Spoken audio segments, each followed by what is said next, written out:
Thank you. Thank you very much.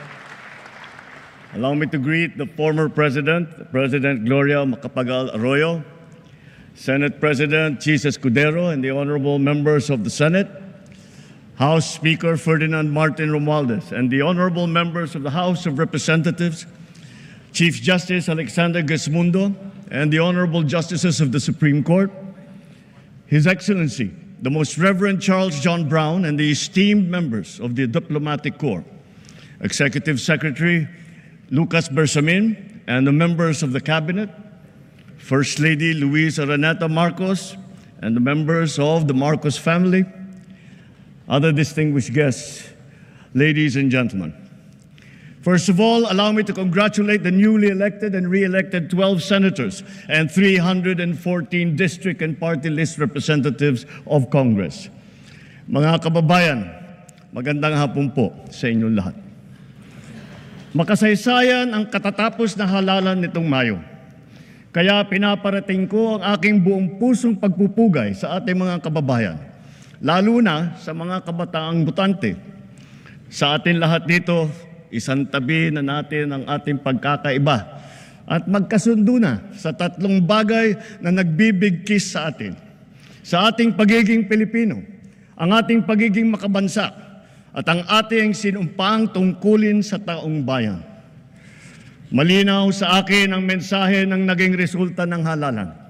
Bigo at dismayado ang mga tao sa pamahalaan, lalo na sa mga pangunahing serbisyo. Ang leksyon sa atin ay simple lamang. Kailangan pa natin mas lalong galingan. Kailangan pa natin mas lalong bilisan. Kung datos lang ang pag-uusapan, maganda ang ating ekonomiya, tumaas ang kumpiyansa ng mga negosyante. Bumaba ang inflation, dumami ang trabaho. Ngunit ang lahat ito ay palamuti lamang, walang saysay, kung ang ating kababayan naman ay hirap pa rin at nabibigatan sa kanilang buhay. Kaya sa huling 3 taon ng administrasyon, ibubuhos pa natin ang lahat-lahat, hindi lamang upang mapantayan, kundi mahigitan pa ang pagbibigay ginhawa sa ating mga kababayan.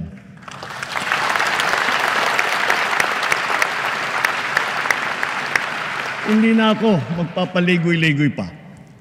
Maayos na hanap buhay talaga ang mabisang pantiyak laban sa kahirapan at laban sa gutom. Dumarami ang mga nalilikhang hanap buhay sa ating bansa ngayon. Magpupursige ang DOLE, DTI, DSWD, kasama pati ang DOT, at mga kaugnay na ahensya sa paghahanap ng paraan at ng mga oportunidad para sa natitirang 4% ng ating puwersang manggagawa na hanggang ngayon ay walang trabaho. Ipagpapatuloy natin ang pagbibigay ng puhunan sa mas marami pang negosyante para makapagsimula ng maliit na negosyo o micro-enterprise sa mababang interes at walang kolateral. Pati na rin ang kapital at proteksyon para sa mga yamang isip. At para sa mga tinataguyod natin mula sa kahirapan, patuloy tayong nagbibigay ng libreng training at puhunan para makapagtayo sila ng sariling negosyo. Hindi tayo titigil hanggang halos 2.5 milyon maralitang pamilya ay matutulungan natin na magkaroon ng kanilang sariling maliit na negosyo. Palalaguin natin ang mga industriya, mga pabrika ng sasakyan, hulmahan, electronics, biotechnology, pharmaceuticals, critical minerals, telang Pinoy, halal, construction, mga planta ng kuryente. Ngunit, nananawagan pa rin ako sa ating mga negosyante. Mamumuhunan kayo sa ating agrikultura. My single resounding message to the international business community is this: the Philippines is ready. Invest in the Filipino. Our cavalcade of dependable and hardworking Filipinos, innately skilled, adaptable, and possessed with a heart for service are here, ready to work and to succeed with you. Sa mga nagtatanong kung nasa na ang 20 pesos na bigas, ito ang aking tugon. Napatunayan na natin na kaya na natin ang 20 pesos sa bawat kilo ng bigas nang hindi malulugi ang ating mga magsasaka.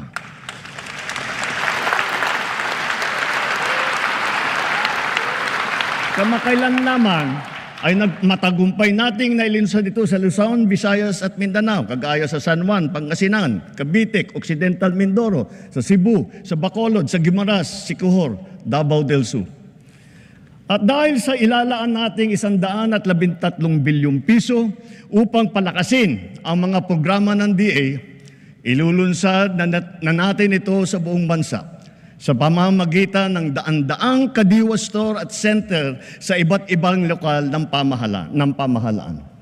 Binabalaan ko ang mga trader na magtatangkang magmanipula ng presyo ng palay o ng bigas o manloloko ng mga magsasaka. Hahabulin namin kayo dahil ang trato namin sa inyong ginagawa ay tinuturing naming economic sabotage.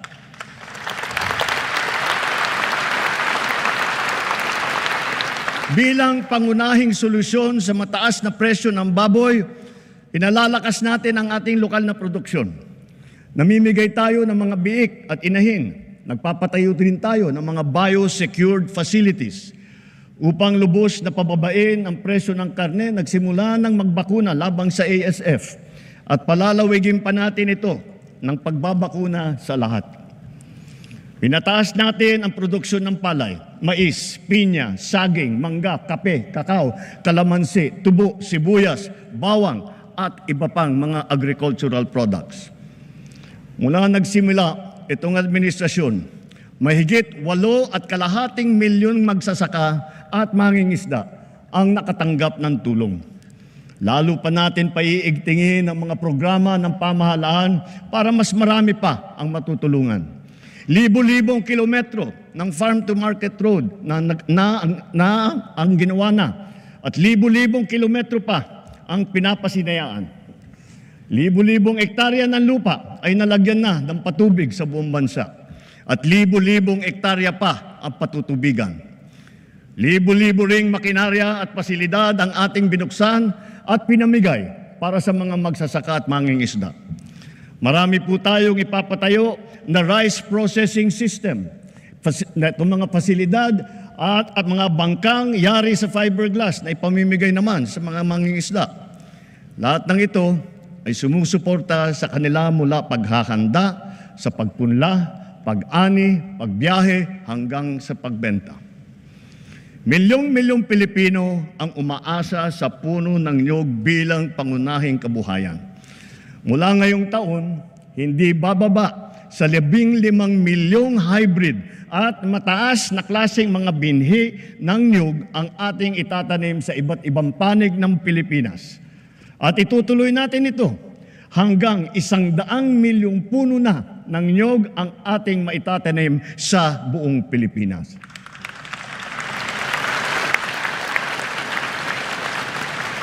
At upang lubos na pasiglahin ang industriya ng niyog, hihilingin natin sa Kongreso na amyendahan ang Coconut Farmers and Industry Trust Fund Act para naman maging mas angkop sa mga pangangailangan ng ating mga magsasaka.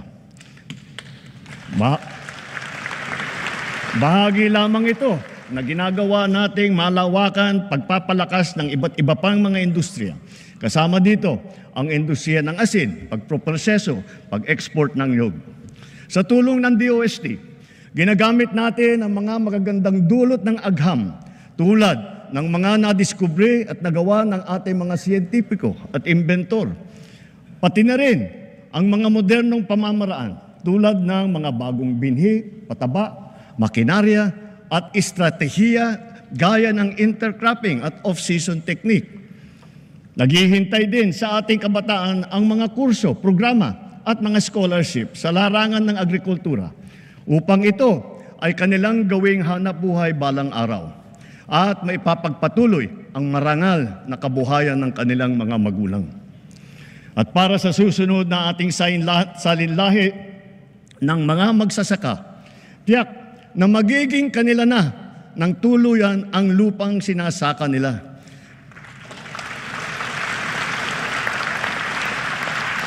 Kasalukuyang pinabibilis ng DAR ang pamamahagi ng mga CLOA at ng mga e-title, pati na yung mga COCROM bilang patunay na wala ng utang ang mga benepisyaryo ng agrarian reform.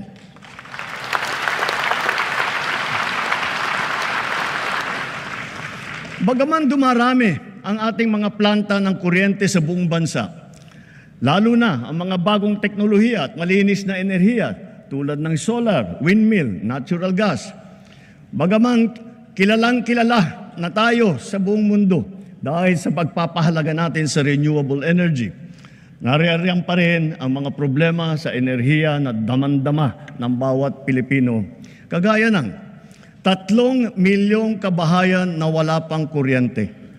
Palagi ang brownout at ang mataas na presyo ng kuryente.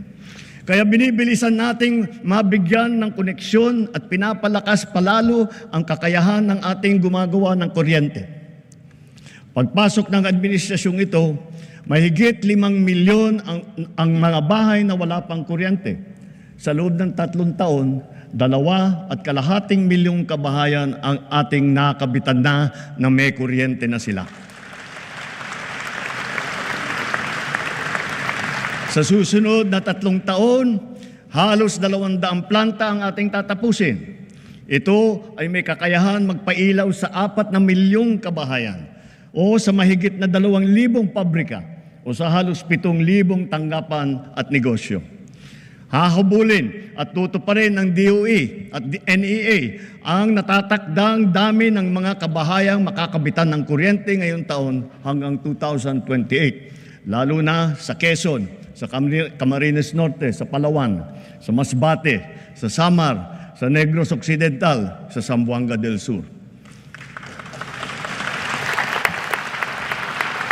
At sa pagtatapos ng 2028, dagdag na mahigit 1 milyong kabahayan pa ang magkakaroon na rin ng kuryente sa pamamagitan ng solar power home system.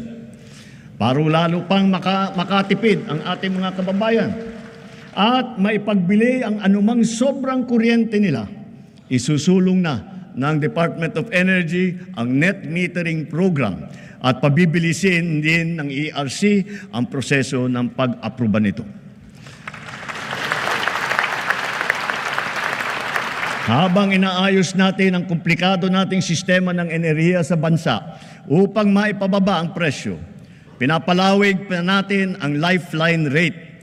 Bukod sa mga miyembro ng 4P, kasama na rin ngayon ang mga pamilyang nasa listahanan na maliit lamang ang kinikita at ang konsumo naman ay hindi lumalampas sa lifeline rate. Hindi ko palalampasin ang nangyari kamakailan sa Siquijor. Dahil sa malawakang brownout, napilitan pang magdeklara ng state of calamity sa lalawigan. Naperwisyo nito ang mga taga roon, ang kanilang turismo, kanilang negosyo, ospital, sari-saring serbisyo. Sa ginawa nating investigasyon, ano yung ating natuklasan? Mga expired na permit, mga sirang generator na halatang napabayaan, kaya sunod-sunod na bumibigay, mabagal na aksyon at kawalan ng maayos na sistema ng pagbili ng krudo at ng mga pyesa. Ipinag-utos ko sa DOE, NEA at ERC na pabalikin sa normal ang serbisyo ng kuryente sa Siquijor bago matapos ang taon. Titiyakin namin na maitatag agad ang mga pasilidad para sa pangmatagalang lunas sa kanilang problema sa kuryente. Hindi na dapat ito maulit muli. Iimbestigahan ang naging kapabayaan nito at ang iba pang mga katulad na kaso sa buong bansa. Dapat nilang ayusin ang pamamahala ng mga kumpanya ng kuryente at ipag-utos ang pag-refund kung kinakailangan. Tulad ng pagkain, nakasalalay ang buhay natin sa tubig. Marami tayong mga malalaking proyekto na nakalatag para sa butihing supply at malinis na tubig sa buong bansa. Meron din tayo mga makabagong sistema upang salayin ang tubig at gawin itong malinis para mainom, lalo na para doon sa mga taga-isla. Ganun pa man, marami kaming natatanggap na reklamo na hindi man lang daw umaabot ang tubig sa kanilang mga gripo. Sa lawak ng reklamo, lampas 6 na milyong consumer sa buong bansa ang kasalukuyang naapektuhan. Nakita ko na ang report. Kaya't ginagawa ng LUA ngayon ang mga mabisang hakbang laban sa palpak na serbisyo ng mga water district at kanilang mga joint venture partners.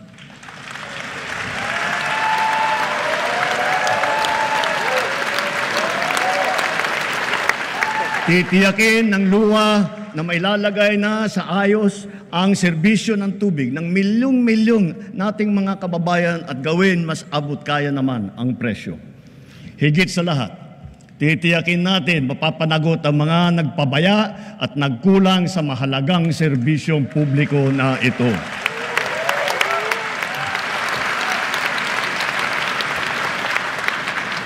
Malinaw sa atin ang tumambad na realidad tungkol sa ating mga kabataan ngayon.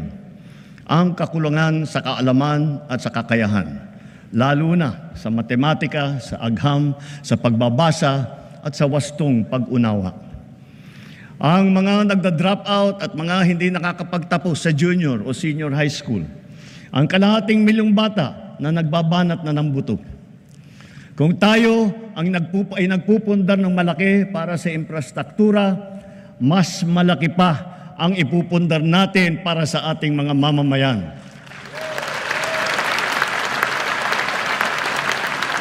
Ito ang pangunahing pulisiya natin hanggang matapos ang administrasyon. Puspusan nating inaayos at pinapaganda ang ating sistema ng edukasyon. Sa lahat ng mga pinahahalagahan ng administrasyon, ito pa rin ang nasa rurok. Ngayong taon, sinimulan na natin ang Academic Recovery and Accessible Learning o ARAL program. At pinalalakas din natin ang Early Childhood Care and Development na hango. Ito ay hango sa dalawang mahahalagang batas na ipinasa ninyo dito sa Kongreso. Maraming mag-aaral ang nakakaranas ng bullying o kaya ay nagde-depress. Binabantayan din natin ang mental health ng ating kabataan.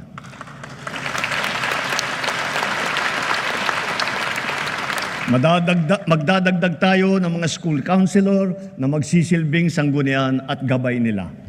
Naglaan tayo ng 1 bilyon para makapagtayo ng mahigit 300 barangay child development center at bulilit center sa buong bansa. At ang pinaka-priority ay yung mga nangangailangan na puok na malalayo.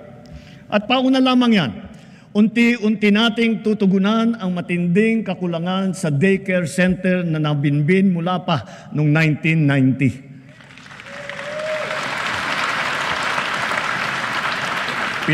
Pinaspasan na natin ang pagpabakuna ng mga bata. Sa DOH, kumpletuhin na natin ang bakuna para matapos na sa lalong madaling panahon na kumpleto na lahat ng ating mga anak ay nabakunahan na.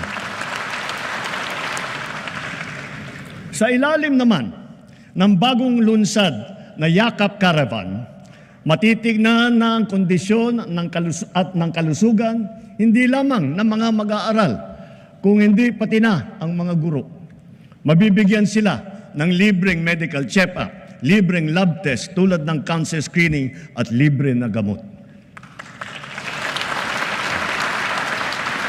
Sa nakaraang 3 taon, halos 22,000 silid-aralan ang nabuksan na.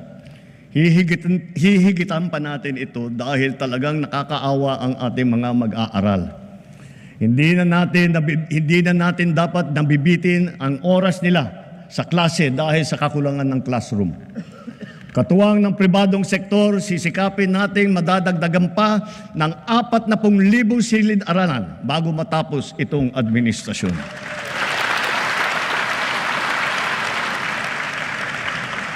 Maglalaan tayo ng sapat na pondo para rito. Alang-alang sa mga ating mag-aaral, hihilingin ko ang buong suporta ng ating Kongreso.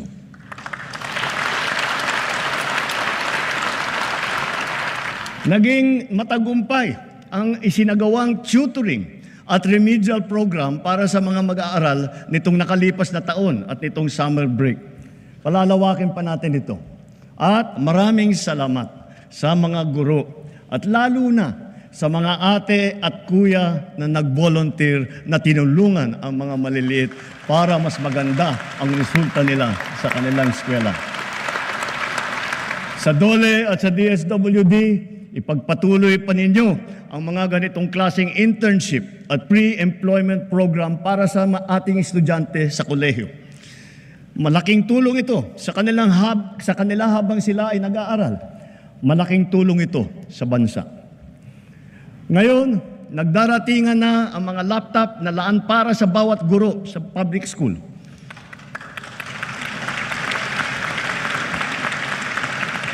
Tiniyak natin na walang anomalya sa pagbili ng mga laptop na ito.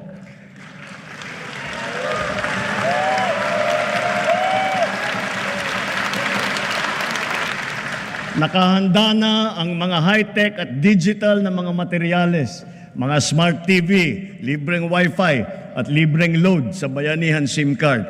Dahil dito, handa na rin ang ating mga estudyante para makasabay sa makabagong paraan ng pag-aaral sa makabagong mundo. Ang pinakamahalaga sa sistema ng edukasyon ay ang ating mga mahal na guro. Asahan po ninyo na hindi gagawing sukatan ng galing ninyo o ng performance ninyo ang dami lamang ng estudyante na inyong ipinapasa, kundi ang dami ng mag-aaral na inyong pinapahusay at pinapataas ang ambisyon sa buhay.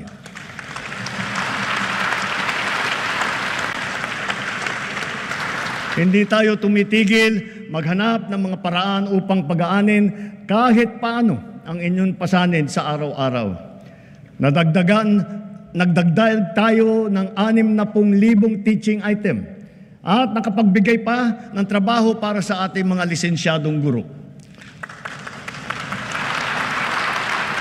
Tinanggal na natin ang halos 100 dokumentong kailangan ninyong atupagin noon na wala namang kinalaman sa inyong pagturo.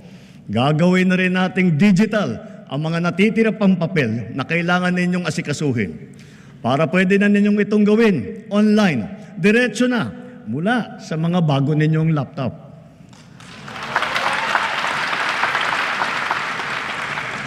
At ngayong school year na ito, makakatanggap na kayo ng kabayaran para sa inyong teaching overload at para sa inyong overtime.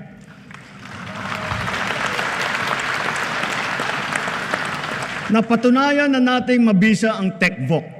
Kaya unti-unti nang pinapasok sa senior high ang TVET ng TESDA. Ibig sabihin nito, ang mag-aaral ng senior high school pa lamang, makakapili na siya kung bookkeeping, agribusiness, electrical, graphic design, ang kanyang napupusuang larangan. Diretsong pagka-graduate, pwede na kaagad na maghanap buhay kung gugustuhin. Dahil para na rin siyang nakapag-aral sa TESDA at nakakuha ng NC2 or NC2 or NC3. Kung tutungtong naman sa kolehiyo, nakahanda ang malaking pondo para sa pagtutustos sa libreng pampublikong edukasyon sa kolehiyo. Pati na rin ang mga subsidy at financial assistance para sa mas higit pang nangangailangan ng estudyante. Taon-taon, mahigit 2 milyong estudyante ang nakakapag-aral ng libreng kolehiyo sa bansa. Mula umpisa ng administrasyong ito, dinagdagan pa natin ng 260,000 estudyante ang nakinabang dito. Sa susunod na taon, maglalaan pa rin tayo ng halos 60 bilyong piso para sa libreng edukasyon sa pampublikang kolehiyo at sa TechVoc. Dumami din ang nabigyan ng scholarship sa TESDA. Nito lamang 2024, higit pa sa 200,000 ang nadagdag sa mga scholarship ng TechVoc. Sa mga kasama naman sa listahan ng Not4P, itong susunod na 3 taon, bibigyan natin ng mataas na prioridad ang mga anak ninyong tutungtong sa kolehiyo. Kitang-kita natin ang bunga ng mga programang ito. Napakataas ngayon ng bilang ng kabataan nating pumapasok sa kolehiyo o sa TESDA. Pilipinas na ang pumapangalawa sa buong ASEAN sa dami ng mga kabataan pumapasok sa kolehiyo at sa TECVOC. Mas marami na rin ang nakakapagtapos. Kaya mga magulang, sulitin na ninyo ang mga pagkakataong ito. Dahil hangad natin na sa lalong madaling panahon, ang bawat isang pamilya ay may anak na nakapagtapos ng kolehiyo o sa TESDA.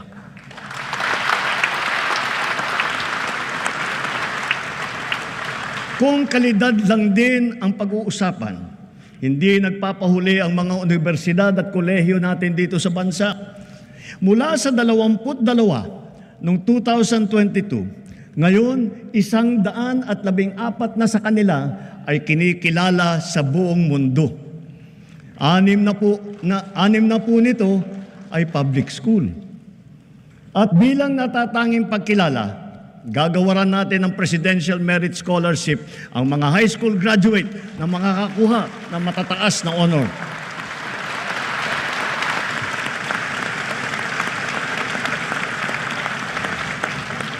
Walang humpay nating ipinapatupad ang mga programa sa pagsusugpo sa kahirapan at patungkol sa kalusugan at nutrisyon ng mamamayan.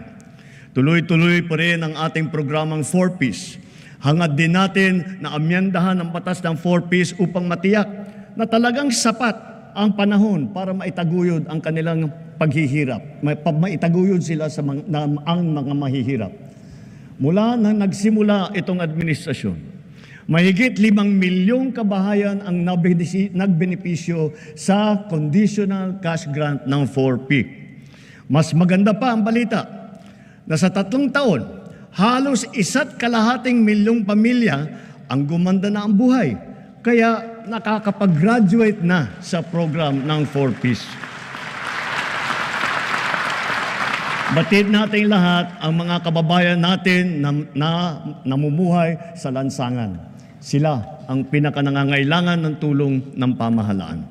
Sa ating mga LGU, hanapin ninyong lahat na ipasok silang lahat sa 4Ps at sa iba pang mga programa ng DSWD para naman maitaguyod natin sila at magsimula na ang kanilang paglakbay tungo sa pag-unlad ng kanilang buhay.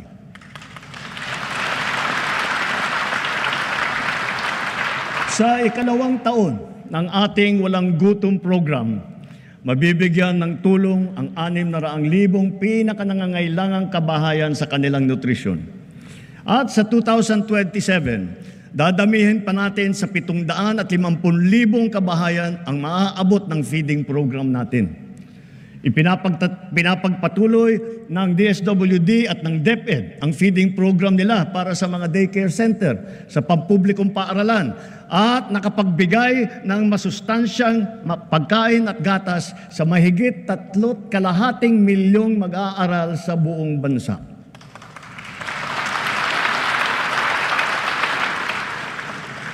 Dahil alam naman natin, basta't may laman ang tiyan, may laman ang isipan. Kung papalawigin pa natin ang mga programang ito sa susunod na taon, sa tulong ng karagdagang 1 bilyong pisong pondo, pararamihin pa ng DSWD ang bilang ng mga batang mabibigyan ng masustansyang pagkain.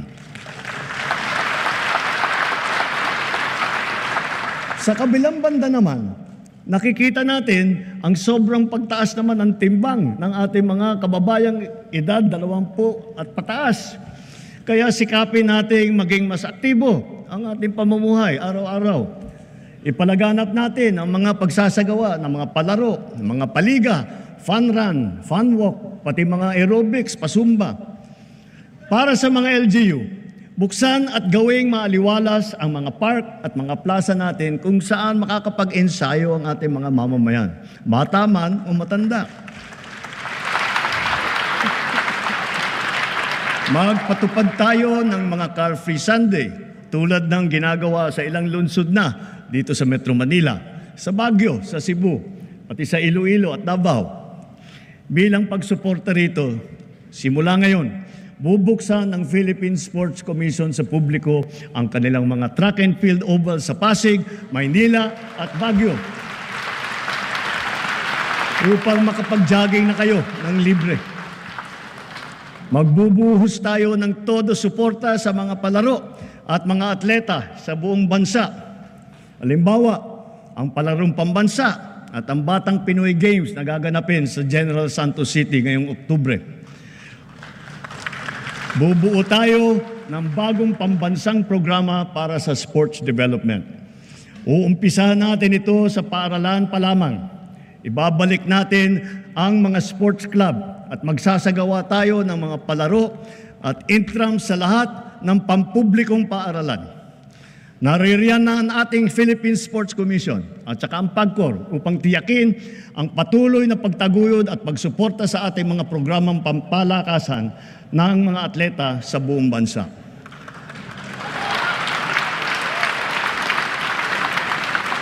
Dahil sa mga ito, ang ating kabataan ay maagang namumulat sa sport, humuhusay at tumataas ang kumpiyansa.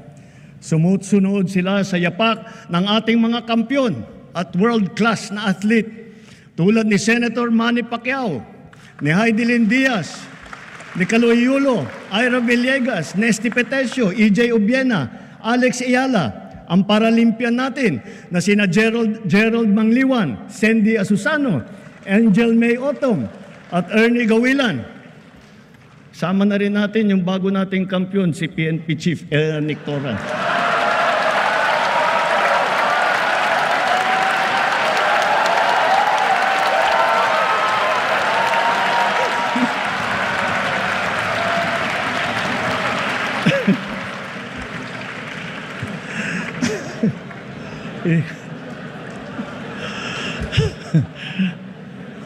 Gulat si Chief PNP.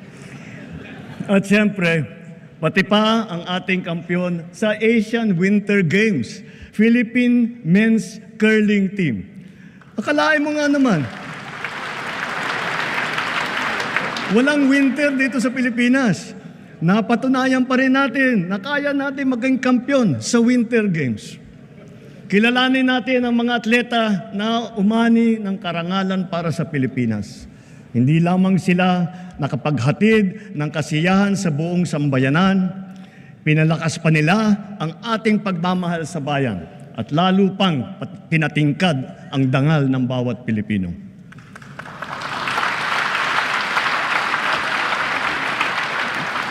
Dito sa atin, mahal magkasakit. Mahal ang gamot. Kulang ang paggamutan. Walang doktor, lalo na sa mga liblib ng mga bayan. Kaya mula nang nagsimula ang administrasyon, ito ang tinutukan natin. Kasama ng edukasyon at pagsugpo sa kahirapan. Sa loob ng 3 taon, pinarami natin ang mga pampublikong ospital at specialty center. Nariyan na rin ang 53 bukas center sa 32 lalawigan sa bansa. May libreng check-up, x-ray, lab test at iba pa. Ito ay para sa agarang serbisyong outpatient na hindi na kailangan magpa-confine pa sa ospital. Asahan ninyo, marami pa ang ating bubuksan na bukas.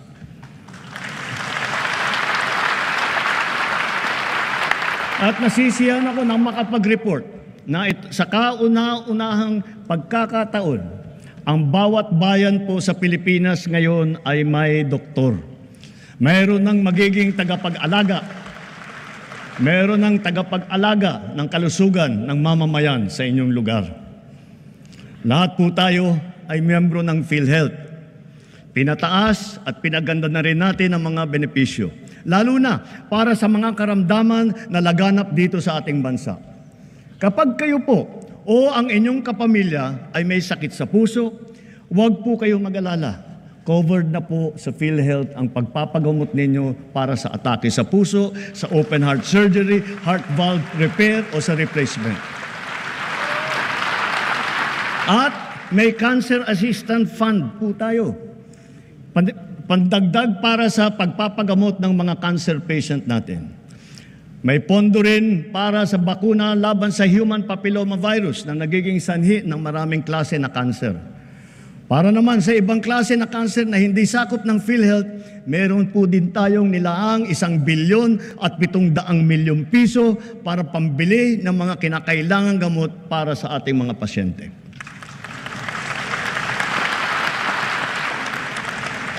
Sa mga nagdadialysis, ang mga session ninyo na 3 beses sa 1 linggo, libre na sa buong taon.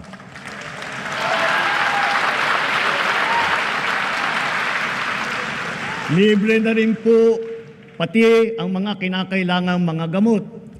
Kung kakailanganin man ng kidney transplant, inakyat na natin ang limit hanggang 2,100,000 piso mula sa dating 600,000 piso. At ngayong taon, covered na rin ng PhilHealth ang mga serbisyo at gamot pagkatapos ng operasyon ng kidney transplant. Kung kailangan talaga na magpa-transplant, huwag po kayong matakot sa gastos dahil sagot na ng PhilHealth.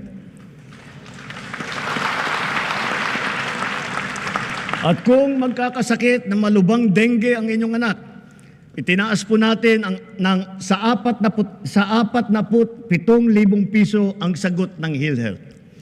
Ang pagtatanggal ng katarata ay inakyat na rin ang limit sa 187,000 na piso mula 16,000 piso. Pati ang mga sari-saring serbisyong outpatient kasama rin po ngayon ang PhilHealth. Kapag may kailangan kayong dalhin sa emergency, huwag po kayong mag-atubiling itakbo sa ospital. Covered na rin po yan ng PhilHealth.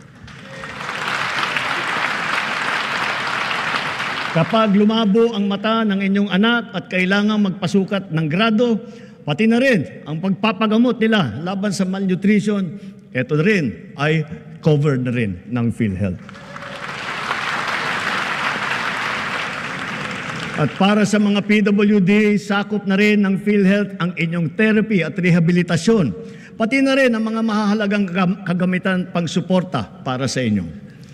Pinabibilis pa natin ang proseso ng pagbayad ng PhilHealth sa mga ospital at mga klinika para naman siguradong maayos at hindi naantala ang kanilang serbisyo sa mga pasyente. Maaasahan pa rin ng mga pasyente ang medical assistance program kung kulang ang pambayad sa ospital. Mula pumasok ang administrasyong ito, nakapaghatid ito ng tulong sa higit 11.5 milyong Pilipino. Higit sa lahat, padadaliin pa natin ang proseso ng medical assistance dahil ipapasok na po ito sa ating eGov app. Mga kababayan, asahan po ninyo, ginagawa natin lahat para matulungan kayo na magpapagaling at lumakas. Ngunit batid natin ang mga realidad sa mga pampublikong ospital. Kanya-kanya ang bili ng medical supply. Kanya-kanyang lakad ng medical assistance para sa bill na hindi kayang bayaran.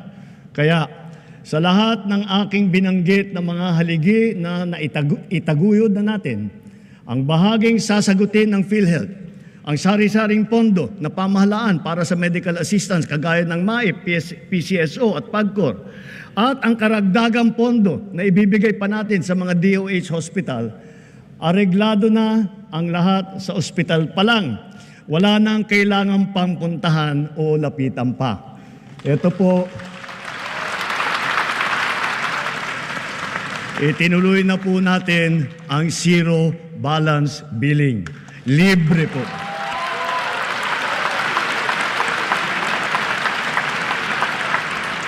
Ibig sabihin, ang serbisyo sa basic accommodation sa ating mga DOH na ospital, wala nang babayaran ang pasyente dahil bayad na ang bill ninyo.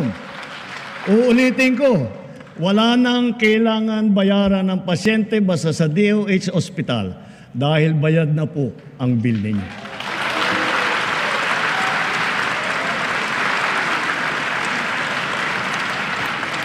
Asahan ninyo, pagpapatuloy ang malawakang programang pang-infrastruktura ng administrasyon. Ang mga naglalakihang proyekto ay nakalatag sa buong kapuluan.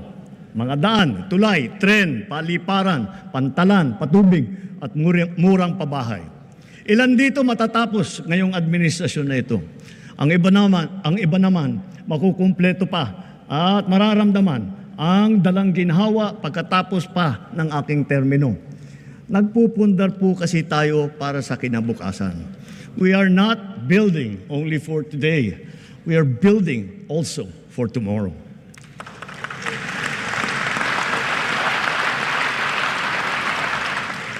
Habang ginagawa ang ating mga tren tulad ng North-South Commuter Railway at ang ating mga subway, patuloy din ang pagpapaganda natin sa serbisyo ng MRT at saka LRT.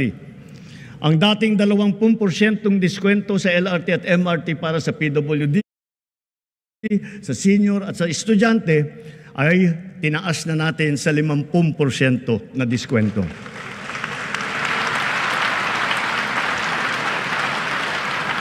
Mayroon na po tayong 1+3, Pamilya Pass. Ito ay tuwing linggo para naman may konti pang matitipid ang pamilya sa kanilang pamamasyal at sa kanilang pagsimba. Ang tinatawag na dalyan ng mga tren na binili noong pang 2014 at hindi pa nagamit ay sinimulan na nating mapaganda at mapatakbo sa MRT. Halos 50 dagdag ng karwahe ang natenga ng 10 taon. Sayang yung pera, sayang yung isang buong dekada. Pero ngayon, naayos na natin. Ang 3 bagon ay nagagamit na ngayon. Asahan ninyo, ang ilan sa 45 ay magagamit na rin natin bago matapos ang taong ito. At ang iba pa ay susunod sa susunod na mga taon. Magtatanong ako sa iba sa inyo, naalala pa ba ninyo yung tinatawag nating love bus? Ito yung popular na pampublikong bus sa Metro Manila na sinimulan noong 1970s. Ngayon, hindi lang natin ibabalik ang love bus, gagawin pa natin itong libre.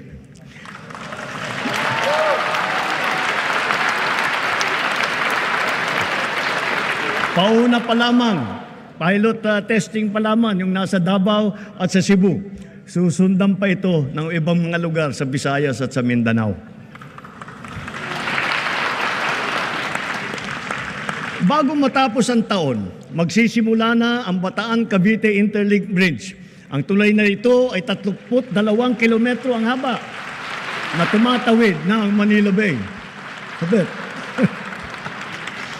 Kung ang biyahe ngayon mula Mariveles hanggang Naik ay umaabot ng 5 oras, balang araw ito ay magiging 45 minuto na lamang.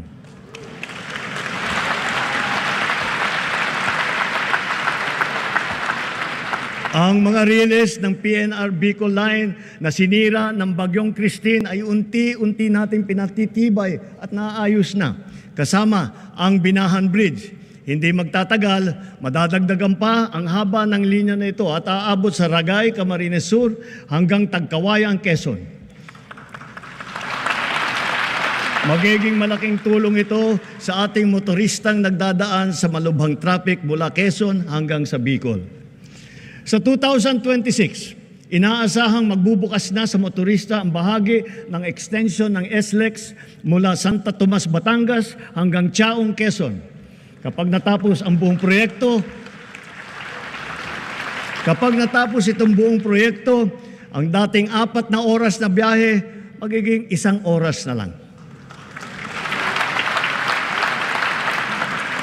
Kaya inaatasan ko ang DOTR at DPWH na bantayang mabuti ang mga proyekto sa kahabaan ng Quezon patulak ng Bicol at tiyakin tama ang kalidad, matibay, at nasa takdang oras ang pagtatapos. Ang Nalil-Sikiat Bridge na una sa 3 mahalagang tulay na ginagawa ngayon sa Tawi-Tawi, nabuksan na. Sa susunod na taon, ang tulay sa Malasa, Lupang Pula ay matatapos na rin. Higit sa lahat, kung may Luzon Spine Expressway Network Program, meron din naman tayong Mindanao Transport Connectivity Improvement Project.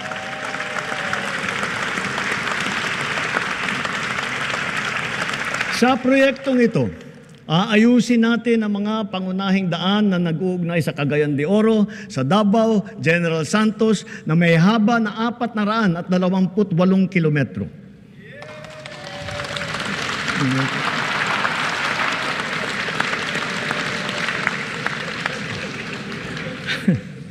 Ang rehabilitasyon ng tulay ng Guadalupe ay sukdulan ng ring kinakailangan. Nasa Senado pa ako. Pinag-uusapan na ito. Hindi ko papayagan tumawid pa ito sa susunod na administrasyon. Kaligtasan na ng publiko ang nakataya. Hindi po isasara ang Guadalupe Bridge. Gagawa muna tayo ng detour bridge sa magkabilang gilid bilang pansamantalaang daanan. Kapag nagawa na at nabuksan na ang detour bridge na ito, doon pa lamang sisimulan ang trabaho sa main bridge.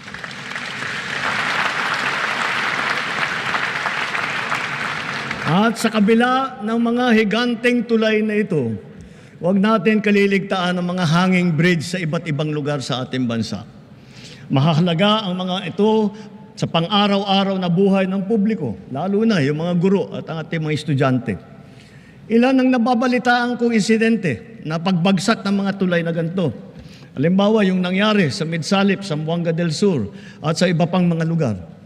Kawawa naman ang mga kababayan natin walang kamalay-malay na nabiktima at nasasaktan. Na pawang mga batang mag-aaral at kanilang mga guro. Sa DILG, DPWH at OPAPRO, buntahan ninyong lahat ng mga ito at suriing mabuti ang kondisyon. Sa tulong ng pamana at iba pang mga programa, ayusin at kumpunihin nating agad lahat sila.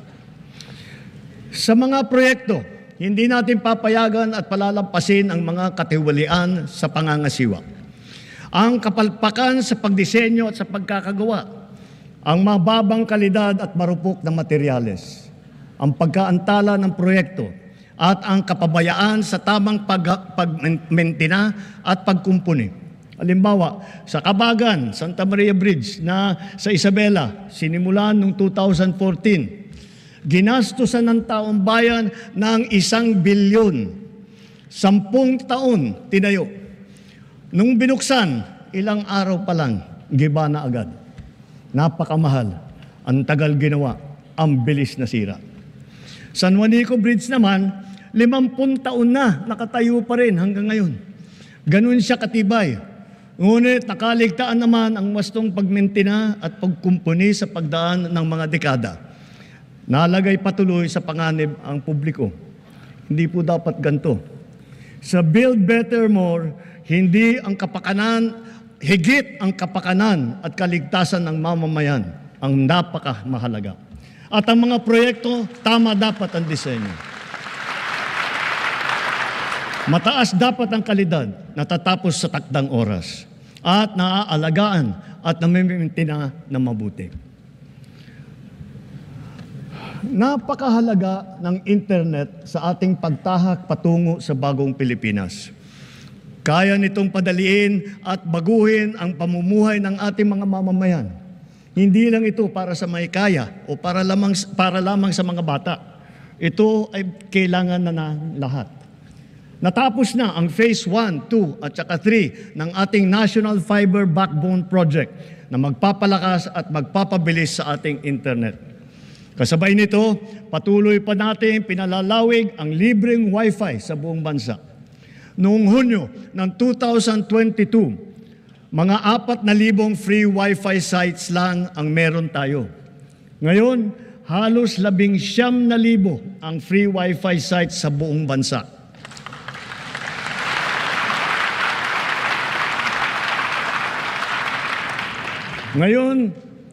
Ngayong taon din, nagsimula na tayong mamigay ng mahigit 1 milyon na SIM card na may libreng data para sa ating mga eskwelahan, lalo na sa mga nasa liblib na puok.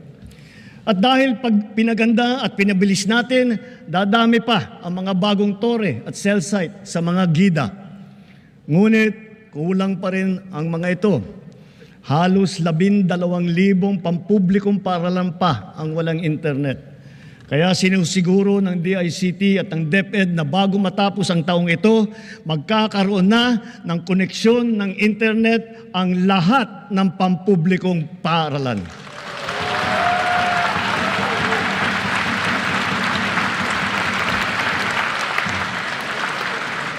Mula nang inilunsad ito noong 2023, ang eGov app ay nagana, nagagamit at napapakinabangan ng ating taong bayan.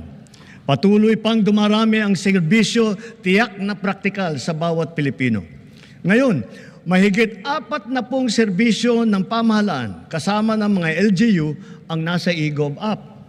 Gamit ng app, maaari nang gawin at ayusin ang sari-saring mga serbisyo at proseso ng pamahalaan na dati ay pinipilahan pa natin ng ora-orada. Ang renewal ng driver's license para sa PhilHealth, para sa Pag-ibig, para sa GSIS, yung mga dokumento na kailangan ng ating mga OFW sa immigration at customs, sa declaration sa airport, kahit ang paggawa ng biodata hanggang paghahanap ng trabaho. Mga government ID natin, kasama ng national ID at marami pang iba. Hindi magtatagal, magkakaroon na rin para sa NBI clearance, beep card para sa MRT at saka LRT, at e-TIN na galing naman sa BIR. Kaya i-download nyo na po ang eGov app. Sa pinagsama-samang serbisyo sa isang mobile app, ang pamahalaan ay talagang mas malapit na at nasa inyo ng mga kamay.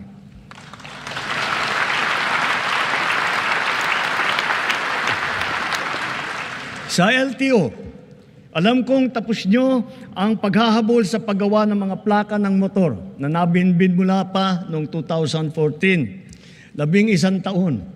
Mula ngayon, gawin ninyo ang lahat na makakaya upang hindi na uli magkaroon ng backlog sa plaka. Dahil kailangan bumawi sa publiko, tiyakin din ninyo na may lalabas na ang rehistro at ang plaka ng bagong sasakyan sa loob ng naipangako ninyong 3 araw.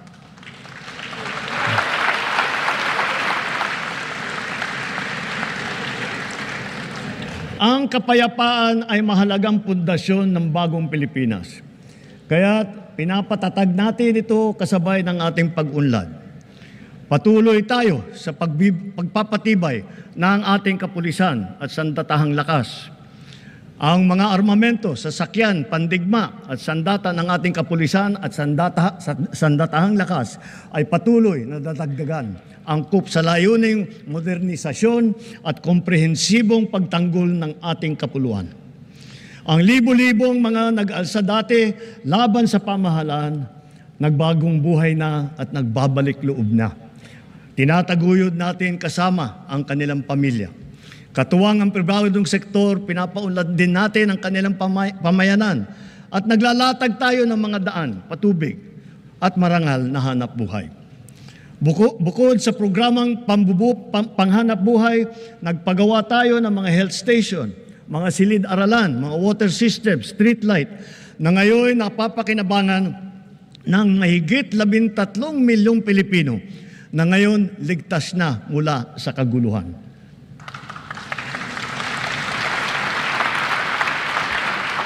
At sa wakas, wala na ring nalalabing grupong gerilya sa bansa. Titiyakin ng pamahalaan na wala nang mabubuo muli.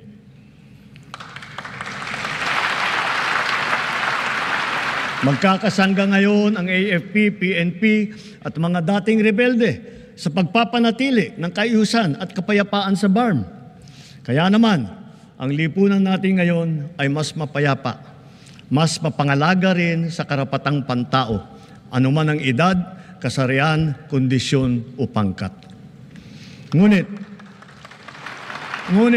kahit pa sinasabing bumababa ang antas ng krimen sa bansa, walang ibang magpapalubag ng pangamba at pagkabahala lalo na sa ating mga biktima mismo ng kriminalidad. Kaya ang puwersa ng ating kapulisan ay nagbabantay at rumoronda na para nararamdaman ng taong bayan. Sila ay re-responde sa tawag ng tungkulin sa loob lamang ng 5 minuto.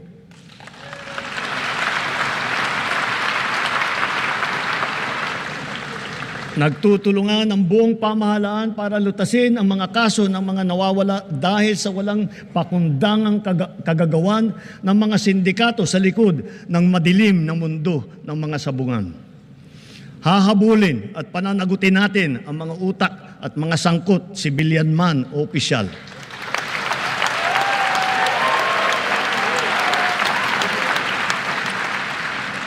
Kahit malakas, mabigat o mayaman, hindi sila mangingibabaw sa batas. Higit sa lahat, ipararamdam natin sa mga salarin ang bigat ng parusa sa karumal-dumal na krimen ng mga ito. Sa mga isinagawang pagsakote sa mga bodega at laboratorio at takang pagpasok, halos 83 bilyong pisong halaga ng droga ang nakumpiska na. Kamakailan lamang, may mga malalaking kargamento na nagkakahalaga ng bilyon-bilyon na nasabat natin sa Zambales, sa Pangasinan, sa Cagayan, Tondo, Muntinlupa, Ilocos Sur, Ilocos Norte, Cebu, Batangas, Rizal at Cavite. Noong isang buwan, personal kong sinaksihan ang pagsira ng halos 1.5 tonelada ng shabu at iba't ibang klase pa ng illegal na droga. Sa lahat ng mga operasyon na ito, mahigit 153,000 ang naaresto. Mahigit 9,000 at 600 sa kanila ay high-value target. Ang pinakamasaklap, mahigit 677 sa kanila ay kawani ng pamahalaan. Mahigit 100 ay halal na opisyal. Mahigit 50 ay pulis. Sa 3 taon lamang, halos mapantayan na ang kabuuang huli ng nakaraang administrasyon.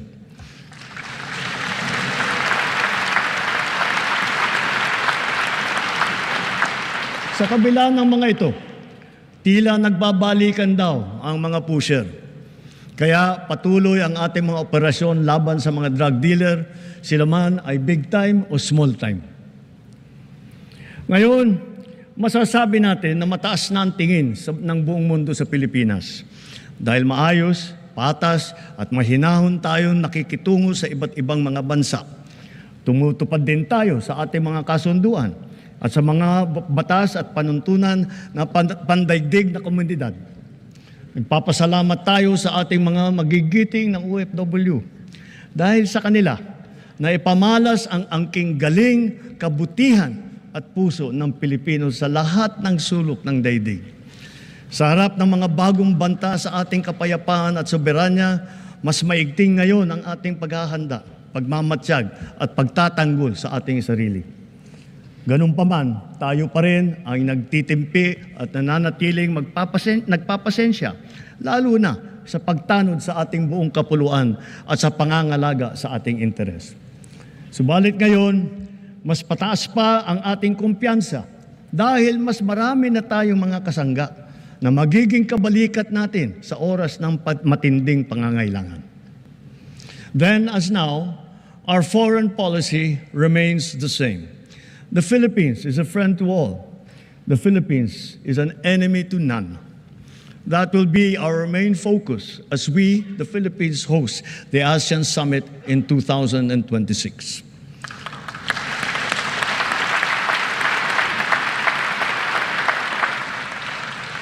Para sa ating mga Pilipino, malayo man, malapit din, kasing sidhi ang paglingap natin sa ating mga kababayang nasa ibang bansa, lalo na ang nasa panganib at nagdadaan sa matinding pagsubok.